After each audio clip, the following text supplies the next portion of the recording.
There's a new Philippine visa law that you should be aware of many of the changes. I'll go over some of those. Seems to be a lot of confusion about that.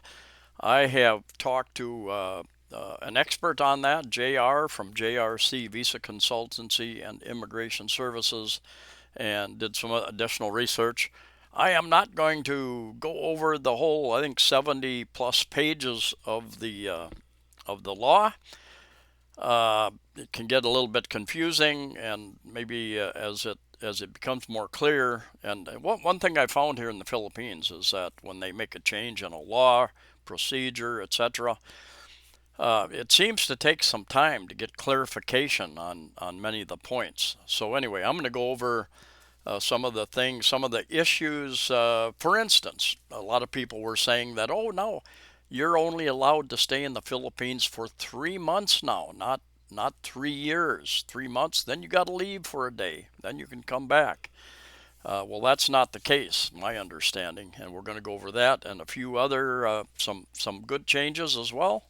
The first very important item is that, and this isn't a change. This has been in place for a long time. But anyway, your passport, whatever country you're from, should be valid for at least 6 months when you arrive in the Philippines. So if your passport is about ready to run out, you should go to your embassy and have it renewed before you try to enter the Philippines. You could be denied entry. Now, the first change we'll talk about, there are most countries in the world who are allowed visa on arrival.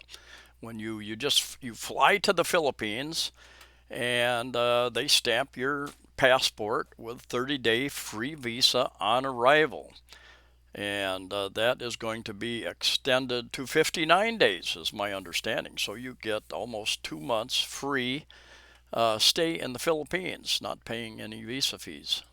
And that includes most countries, but not all countries. So you need to be aware of which country and the rules that are associated with your country. I think Israel and a few other countries have special rules.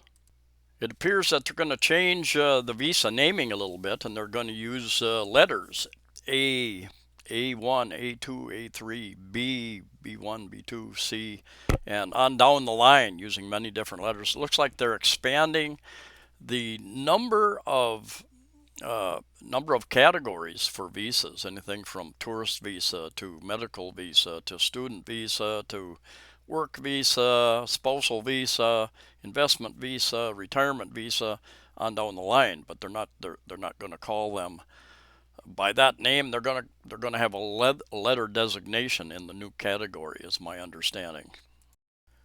The exit clearance is also an item that is going to be changed. Now, prior to this, only if you stayed in the Philippines over 6 months. If you were past 6 months stay here in the Philippines, you need to go to immigration, get an exit clearance. And basically, what that is, they check and make sure there's no criminal cases against you, other holds that somebody might put on you if you owe somebody money. There's some kind of a suit against you or something like that. Now everybody, regardless, is going to have to, if you stay 30 days, 60 days, whatever, you're going to have to get a security clearance. Generally, you do that at a district office of the Philippine Immigration Services. Now, my understanding, I don't know if they'll change that, because if they're requiring everybody to get that, for instance, I think Dumaguete, for instance, which is very popular with expats and tourists, is a district office. And at this present time, they're not allowed to do the exit clearances. This is what my understanding. Let me know in the comments if I'm wrong on that. So if you're in Dumaguete, you're going to fly, you plan to fly from Dumaguete to Manila and then out of the country. You would have to come to either go to immigration in Manila or over to Cebu first, which would create a problem. Now, there have been people who have commented and said that they have gotten an exit clearance at the airport. Um, no guarantee that that can happen and that it'll happen fast enough for you to get your flight. For instance, I don't know if that office, those capabilities are available at the airport. on holidays and or weekends. Not sure. They may change that. They may make it available, but at this point in time, we're still waiting for a lot of the details to come out on this. Now, several years ago, when I went to immigration here in Mandawi City, Cebu City. I went in and applied for an exit clearance a couple weeks before I was going to leave, and they said come back in a couple hours, and I came back in a couple hours, and they said come back in 2 more hours, and I did. So it was about a 4 hour wait to get that. Another issue that can happen is if they're offline, they've lost their internet connection, so they cannot do that, and that doesn't happen daily, but it does happen occasionally where the processing of items gets held up because of some internet connection. Let me correct one thing. I may have called Dumaguete a district office. I think it's called a field office at this point in time. But if they're going to require everybody to get the exit clearance, I would hope that they would allow field offices also to process that type of information. The next item, and I'm gonna talk a little bit about travel to the Philippines, what the requirements, restrictions are. Probably do that in another video in another day or two, because there continues to be. I checked all the news sources here in the first couple days of June here, and I have not found. I had expected them to make it easier for people to fly here, but those requirements are still in effect. I'll do another video about that shortly. Anyway, getting back to the Visa Online. Now, they had just, this is an evolving situation, and they had just started allowing people to apply for their first visa extension online. Uh, it was a little bit, but it wasn't the easiest thing to do because they did not allow for they were not set up to take foreign credit cards, for instance. So you would have to apply online, and then you would get some kind of code, and you would print out something, take it to a 7-Eleven or another place, and pay for it. Come back with the receipt, uh, documentation of your receipt and payment, and have to re-enter that into the system. Then you'd have to print out the sheet saying you had extended your visa for 1 month. Is my understanding. Now, at 60 days, if you're in the Philippines at 60 days and you're ready to extend your visa again, um, at that point in time, you apply for an ACRI card, Alien Certificate of Registration. And when they do that, when I did it, and I think they still do it, they take your biometrics, they take your picture, they take your fingerprints, that type of thing. And then it might take a month or so to get that card, month or 2 months. I think it took me 3 months at one point in time. I don't know if they were out of plastic or what the deal was. So the big question is, if you get that 59-day visa on arrival, uh, I'm thinking that you're not going to be able to do your first extension online because you need to apply for the ACR card in person, I believe. I don't think they're going to allow you to do that online, but there again, this is a case where we're going to have to wait for additional information to come out. And over time, they're hoping, I think they're hoping to allow you to do additional extensions on down the line. Your 1 month, your 2 months, and sometimes they allow you 6 months extensions. During this last 3 years pandemics, there were some offices were not allowing the 6 months for a number of reasons, but I think they're going to go back to allowing that, probably. Now, the biggest question and confusion seems to be about how long can you stay in the Philippines? There's some information out there that you can only stay 3 months now, and then you have to leave the Philippines for a day, and then you can come back.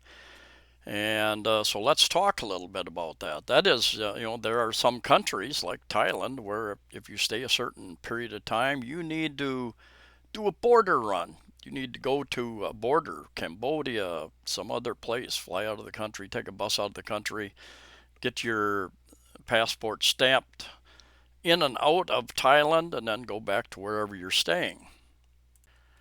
Here again, I have talked to JR of JRC Visa Consultancy and Immigration Services, and he has read through this proposed law many times, and he points out uh, section 66 as it pertains to section 64, and the 3 months, the 90-day, has to do primarily or exclusively, I believe, with somebody who, if you go to a Philippine embassy or consulate outside of the Philippines, so you're applying for a Philippine visa while you're outside of the Philippines, that you can only get a 90-day, up to a 90-day visa. My understanding is that's the case. But if you, there again, and we're talking exclusively, I think pretty much exclusively about tourist visas. So if you, and you can do this, you can go to a Philippine embassy in different bigger cities around the world and apply for a visa. That's what I did when I went to China. You apply before you go there. You don't have a visa on arrival like you have here in the Philippines. Um, Also, Section 66, as it pertains to Section 56, I think he said. Not absolutely positive there, but I think that 30-day, that's where people are getting confused. That 90-day that 90-day stay, 3 months essentially, pertains to if you get your visa from an embassy outside of the Philippines. It's a little different system for whatever reason. And I am assured that, in fact, the 36-month tourist visa, and we're talking tourist visa here, you can extend that. You can extend that 1 month, 2 months, 6 months at a time, generally speaking, here in the Philippines, up to 36 months, which is 3 years. And my understanding is that's going to continue to be the case, which will make a lot of people happy. Who wants to leave the Philippines every 3 months and have to come back?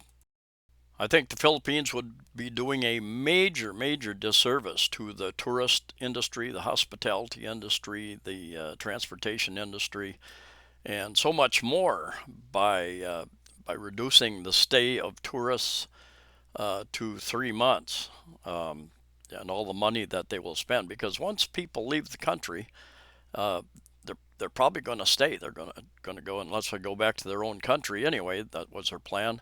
If they're long stay people, like so many long stay tourists, basically living for many years on a tourist visa. Once you're forced to leave the country, you go to Thailand, Vietnam, Cambodia, Central South America, wherever, Europe, Portugal, Spain, other countries. There's a chance you're going to fall in love with those countries and just stay there, not come back and spend your money in the Philippines. At the present time, the Philippines is one of the easiest countries in which to come into and stay long term, even on a tourist visa. And then they have many other options as well. Spousal visas, very popular. SRRV, which is your retirement visa, very popular, especially with retired military, especially with retired military from the USA. They get a really great discount on that program. You've got work visas, and believe me, you don't want to take a job, paid or unpaid, here in the Philippines unless you have the work visa. I read an article here recently. Thailand is really cracking down on a couple things. People working without a work visa, and also overstays. They rounded up, I think, like 1,000 foreigners who were overstaying their visa, and they've got a number of expats who have been working as well without the proper documentation. JR and JRC Visa Consultancy and Immigration Services is one option. If the tourist visas are easy enough to extend, but they can pick up your visa and they can do the extensions for you. Personally, I have better things to do than go spend 2-3 hours going to and from and waiting there at immigration. I hand them my passport, let them take care of it, And they have been expanding. They've got offices in right next to Ayala Mall in Cebu City, over in Moal Boal on the west side, big tourist area over on the west side of Cebu Island. On Pangalao Island, Bohol, pretty close to the airport, I think. Um, they've opened an office in Angeles City, and I think in the next month they're going to be opening an office in Manila area. And where else? The Davao, they've got an office in Davao City, Mindanao. A link to their website where you can get additional information is in the first comment. The first comment that I I pin it so it's the top comment on almost all of my videos. Has some information if you want to support the channel, as well as a link to their website.